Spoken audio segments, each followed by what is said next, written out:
বড় লোকের বিটিলো লম্বা লম্বা চুল একটি জনপ্রিয় বাংলা পল্লীগীতি ১৯৭২ সালে রতন কাহার কর্তৃক রচিত ও ঝুমুর তালে সুরারোপিত এই গীতি বা গানটি প্রাথমিকভাবে রতন কাহারের কণ্ঠে আকাশবাণীতে প্রচারিত হয়। পরবর্তীতে স্বপ্না চক্রবর্তীর কণ্ঠে ১৯৭৬ সালে নতুন করে প্রকাশিত হয় এবং লোকসঙ্গীত হিসাবে পপুলার হয়। গানটি কালোত্তীর্ণ ও আলোচিত। মূল সুর ঠিক রেখে চলচ্চিত্রসহ বিভিন্ন সময়ে বিভিন্নভাবে গানটির পুনরুৎপাদন করা হয়েছে। যাই হোক, এই ঘটনার পটভূমি এই গানটির ১৯৭২ সালে সিউড়ি শহরের ৪ নম্বর ওয়ার্ডের তৎকালীন নগরী গ্রামের একজন অন্তজ কুমারী পতিতা মা ও তার কন্যা শিশুর করুণ জীবন কাহিনী হতে অনুপ্রাণিত হয়ে রতন কাহার এই গীত রচনা করেছিলেন। প্রতিবেশীদের পাশাপাশি ছোট ছোট মাটির ঘরের মাঝে দোচালা মাটির ঘরের সামনের লম্বা উঠোনে এই কুমারী মা তার ছোট মেয়ের চুলে লাল ফিতে দিয়ে খোপা বাঁধতে বাঁধতে নিজের করুণ জীবন কাহিনী রতন কাহারকে শুনিয়েছিলেন। বর্ণনায় কন্যা শিশুটির তার বাবার রূপ পাওয়া এবং মেয়েটির বাবা বিত্তশালী হওয়ার বিষয়টি প্রাধান্য পেয়েছিল।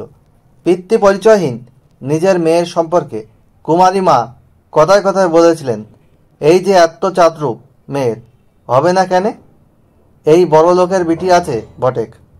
কুমারী মায়ের আশ্রয়দাত্রী হরিদাসী নাম্নী এক পৌরা, যার ঝুমুরের দল ছিল, তার কাছে সুর নিতে গিয়ে কুমারী তরুণী মায়ের সাথে রতন কাহারের আলাপ হয়। এই গল্প থেকেই গানটির সৃষ্টি। কুমারী মা তার পিতৃ পরিচয়হীন কন্যাকে বড় লোকের বিটি সম্বোধন করে তার জীবনের যে কাহিনী বলেন, তাই রতন কাহারের গীতে রূপ পেয়েছে। এবং এই রতন কাহার কিন্তু ২০২৪ সালের জানুয়ারিতে পদ্মশ্রী পেলেন। তিনি তার সম্মান এবার কিন্তু ভারত সরকার কর্তৃক পেলেন। বেশ কয়েকবার এই গানের গীতিকার হিসাবে রতন কাহারের নাম কিন্তু অস্বীকার করার ঘটনা ঘটেছে। ১৯৭৬ সালে অশোকা রেকর্ডের ব্যানারে গানটি প্রকাশের সময় গীতিকার হিসাবে রতন কাহারের নাম উল্লেখ না করে প্রচলিত গান বলে প্রচার করা হয়। ২০২০ সালের ২৫শে মার্চ প্রকাশিত বাদশার গেন্দা ফুল শিরোনামের একক হিন্দি সঙ্গীতে পায়েল দেবের কণ্ঠে এই গানের প্রথম ২ পংক্তি রতন কাহারের অনুমতি ছাড়া ব্যবহার করার জন্য বাদশাহ সমালোচিত হন। গীতিকার ও সুরকার হিসাবে বাদশাহ নিজের নামের সাথে রতন কাহারের নাম উল্লেখ করেননি। রতন কাহারের অনুমতি গ্রহণ ও তাকে কোনো ধরনের পারিশ্রমিক প্রদান ছাড়া তার গান ব্যবহারের জন্য ভারতীয় গণমাধ্যম ও সামাজিক মাধ্যম বাদশাহর সমালোচনা করে। প্রতিবাদের মুখে রতন কাহার এই গানের গীতিকার হিসেবে স্বীকৃত হন। রতন বীরভূমের সিউড়ির বাসিন্দা। যৌবনে ভাদু গান গেয়ে তার গায়ক জীবন শুরু। পরে নিজে গান বাঁধা শুরু করেন। জেলায় জেলায় ঘুরে ঘুরে গান শোনানোই তার অভ্যাস। রতন গেয়েছেন প্রসার ভারতীতেও, কিন্তু সেখানে নিয়মিত সুযোগ পাননি। বড় লোকের বিটিলো লম্বা লম্বা চুল গানটি রতনের।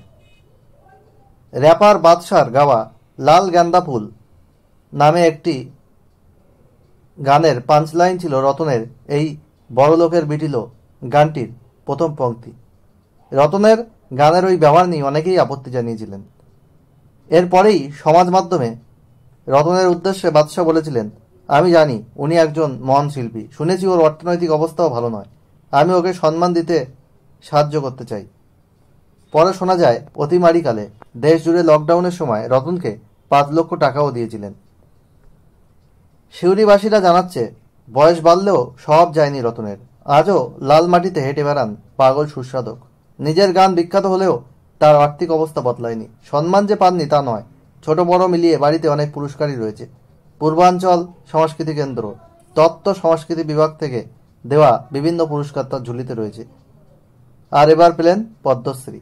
অনেক অভাব-অনটনের মধ্যে গান গেয়েছি আমি, রতন বলেছিলেন, এবং ভারত সরকার যে আমায় এই সম্মান দিল, আমি খুব খুশি হয়েছি।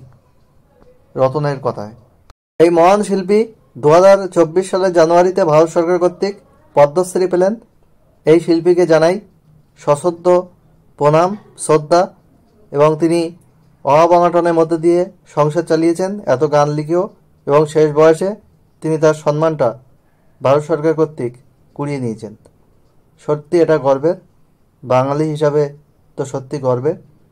যাই হোক, আজ রতন কাহারের এই পদ্মশ্রী নিয়ে আলোচনা করলাম। এইরকম আরও আলোচনা করতে থাকবো। ভালো লাগলে অবশ্যই ভিডিওটিতে লাইক, কমেন্ট, সাবস্ক্রাইব এবং শেয়ার করে অন্যদেরকে দেখার সুযোগ করে দেবেন, এবং বেল আইকনে প্রেস করে রাখবেন যাতে নতুন ভিডিও আপলোড হওয়ার সাথে সাথে আপনাদের কাছে নোটিফিকেশন পৌঁছায়। আপনারা সবাই ভালো থাকুন। আবার এইরকম আলোচনা নিয়ে আমি আপনাদের সামনে খুব তাড়াতাড়ি হাজির হব। আজ এখানেই শেষ করলাম।